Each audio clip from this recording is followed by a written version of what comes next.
Hello, everyone. Welcome to Sentinel. 6 days ago, I did a podcast talking about a big snafu in the Pentagon where two advisors for Pete Hegseth were basically forced out. The first one was Dan Caldwell, and the second one, Darren Shelnick. And at the time, I reported the incident, and we didn't have all the facts.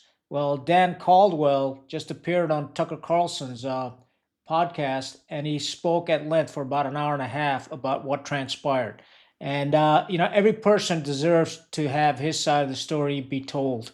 And this certainly was an eye-opener interview, and I strongly encourage everybody to go and watch the Tucker Carlson episode. I'll put the link in the description. You can go look at it and decide for yourself.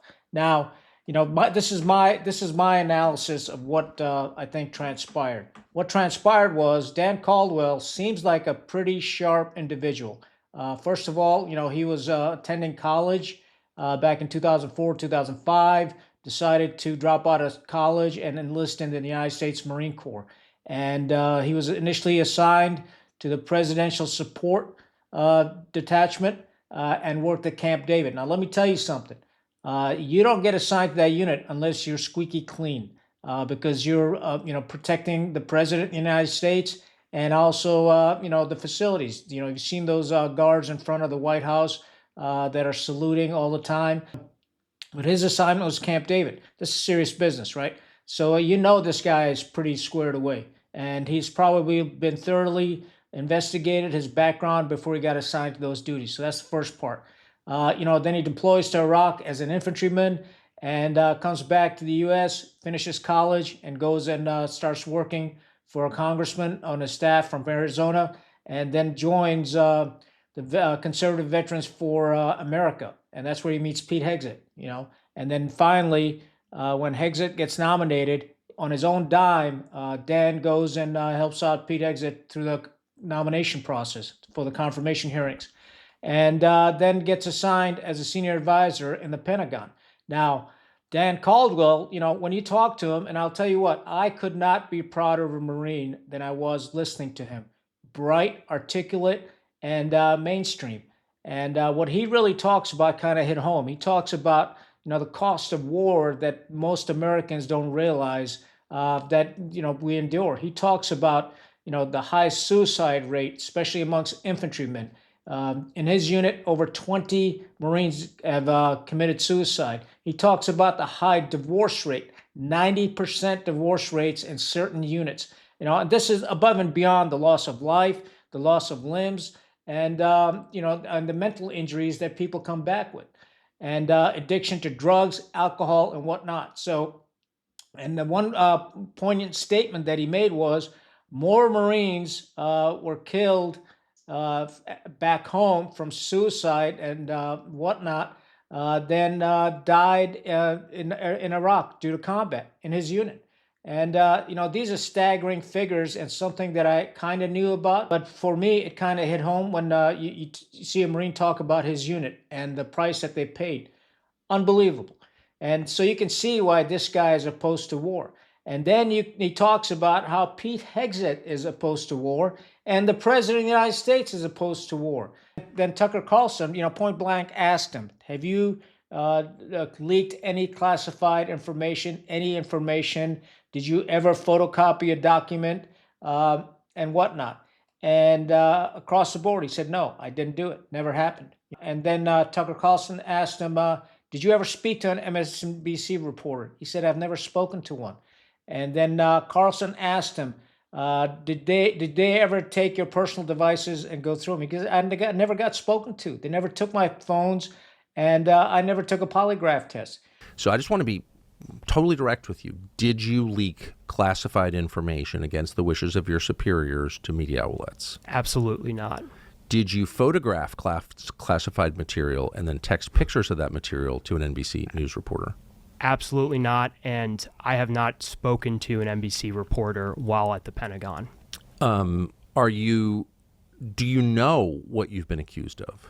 No, I don't. Sitting here right now, myself and Darren Selnick and Colin Carroll, the other two individuals that were escorted out of the Pentagon, initially placed on leave and then fired on Friday, we have not been told, as of this recording, one, is there what we were being investigated for? 2, is there still an investigation? And 3, was there even a real investigation? Because there's a lot of evidence that there is not a real investigation. But again, sitting here right now, there are a lot of unknowns about this. As a former Secretary of Defense would say, there's a lot of unknown unknowns. There are some things that are pretty clear, but we have no idea what specifically we're being investigated so for. we can know some things just by the details. So here are a couple. Have you been polygraphed? No. I've never been hooked up to a polygraph machine since I've been in the Department of Defense. Okay. Have you given up your private communications devices, your private phone, your phone? No. To anybody? No. Okay. So that raises the obvious question. I'm trying not to use the F word here because the lying is just driving me insane. You're being accused of leaking classified information, but the people accusing you would have no way of knowing whether you did that or not because they haven't polygraphed you or taken your devices, your private devices, correct? I mean, there are... You can't even make the allegation because there's no conceivable way you could prove that. Let me just say, there are so many different things that would prevent me from doing the things that you've laid out. And again, I don't even know if that's what I'm really being investigated for, again, if there's a real investigation. But so in my analysis, this is an orchestrated investigation. And Dan Caldwell, rightly says, if I had released classified information to anybody, I would probably be in handcuffs and sitting in jail pending a trial rather than sitting in front of Tucker Carlson. If I actually did some of the things that anonymous people on the internet and in the Pentagon are saying I did, I'd be in handcuffs. And you're not. I'm not. But, he's never been told what the investigation was, who's doing the investigation, what are the allegations that they're looking at, nothing. So, this trumped up investigation that was fed to us, the American people, and as consequently they were forced out, it's a sham.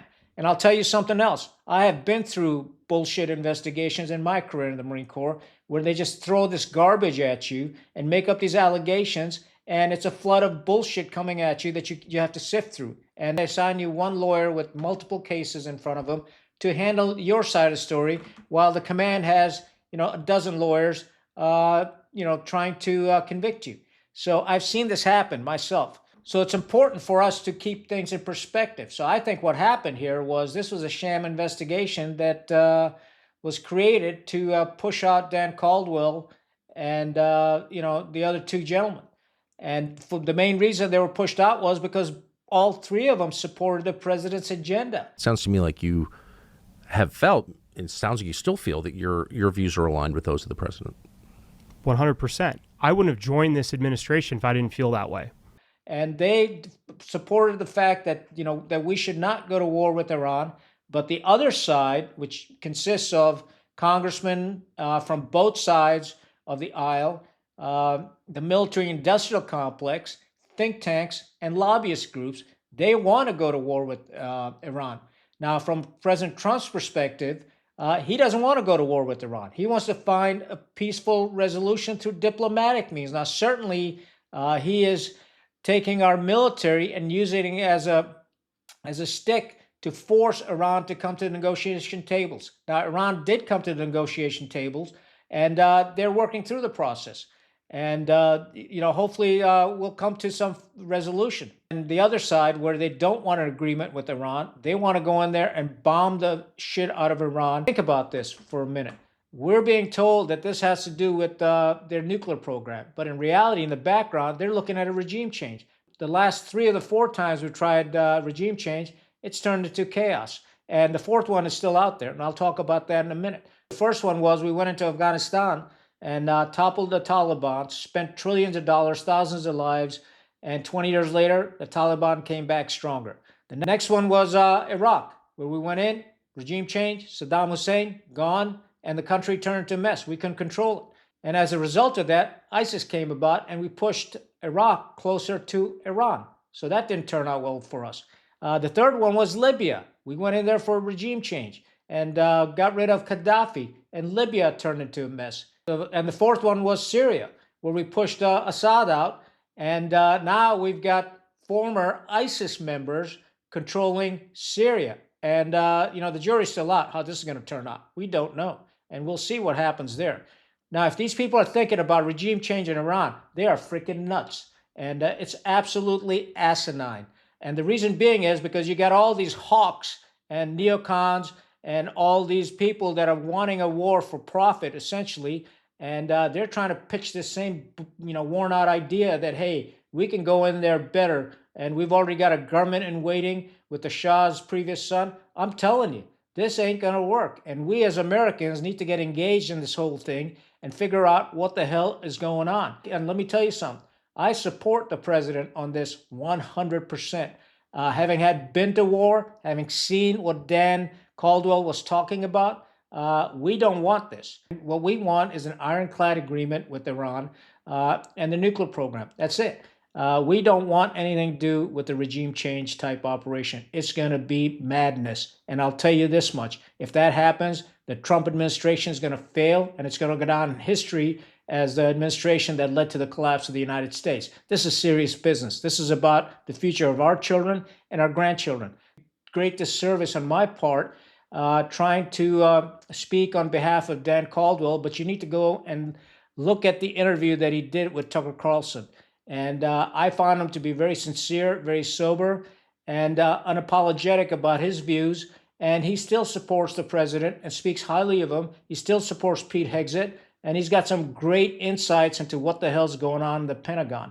And this is serious stuff. We need to pay attention to it because this is our country. It doesn't belong to the military-industrial complex. It doesn't belong to these lobbyists and these war hawks. Majority of Americans want peace. We want a brighter future for our children and our grandchildren. That's what we want. We're tired of these wars in the Middle East. We're tired of going for war for other countries, and it's a non-starter. If people like Lindsey Graham, Tom Cotton, Ted Cruz want war, hey, go enlist or send your kids over there. We're tired of sending our kids. My son went to war based on a freaking lie. I went to war based on a freaking lie. And this horseshit's got to stop. We ain't putting up with it anymore, and we can't operate the way this country's going. With these special interest groups and lobbyists and think tanks and military-industrial complex and whatnot, trying to sway policy and paying off Congress with huge amounts of money to embrace their agenda and go to war, just like we did with Dick Cheney and Paul Wolfowitz and the crew that sent us to war in Iraq. They didn't go fight, but they made millions of dollars doing it by sending our sons and daughters to go fight. This shit's got to stop. And the only way it's going to stop is if we, the people, remain engaged and call these people out. That's the way it's going to happen. Midterms are coming up, and we'll vote them out. It's really that simple. I'm not a politician. I'm just a Marine. I'm just telling you in my assessment, based on my experience, what I know. So don't listen to this horse shit that they're pumping out, saying that these people have committed all these felonies and leaks and stuff when they've never even been talked to. And where is this investigation? What exactly was released? How was it released? To whom was it released? None of this stuff we've been told. So they're creating all these mirages for us to believe in. The same mirage these people created that Saddam had WMD. Where was that WMD? So we need to be rational about it, and we need to think through what the hell's going on. At the end of the day, don't let these war hawks and profiteers take us into another war. I support Donald Trump, and I certainly support Pete Hegseth in avoiding a colossal war that could lead to the unraveling of the United States, and certainly is going to cause incredible amount of death and misery in the Middle East, which also must stop. But before you comment, just take a little bit of time and watch the Tucker Carlson podcast with Dan Caldwell, and then leave a comment. Let me know what you think about all this.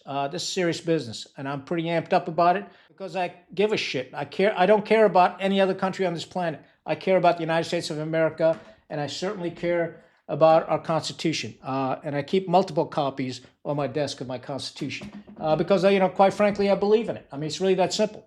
I would love to get Dan Caldwell on Sentinel, but unfortunately, my name's not Tucker Khan, and he's got 3.5 million subscribers, and I've got less than 30,000. So I'm still waiting for your dogs and cats to subscribe. Nonetheless, please go watch Tucker Carlson's interview. It's an eye opener, and once you've done that, please leave a comment and let me know what you think, so we can continue the dialogue, so we know what you're thinking. And that's all I got. Stay rugged, stay united. Khan out.